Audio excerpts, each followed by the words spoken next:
मंत्री मंगल प्रभात लोढा आता मोर्चा काढणार आहेत। मालाड मालवणीतील अनधिकृत बांधकामाविरोधात हा मोर्चा असेल। आज दुपारी 4 वाजता मालवणी पोलीस ठाण्यावर मोर्चा काढण्यात येणार आहे।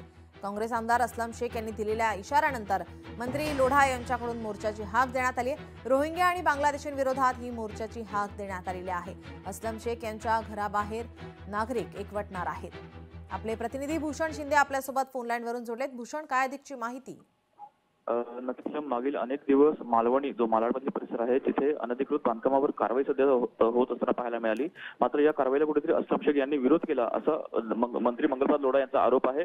आणि असलम शेख यांनी यामध्ये आडकाठी आणून कुठेतरी धमकी दिल्याचं प्रकरण देखील मंगलप्रभात लोढा यांनी काहीसं उघड केलं। त्यांनी तशा प्रकारचं पत्र देखील मुंबई पोलीस आयुक्तांना दिलेलं आहे।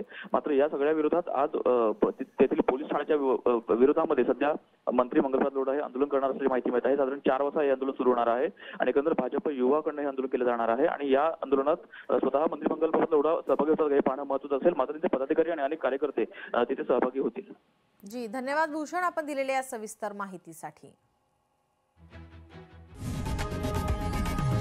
लोकशाही मराठी ऐका, पहा, जागरूक रहा।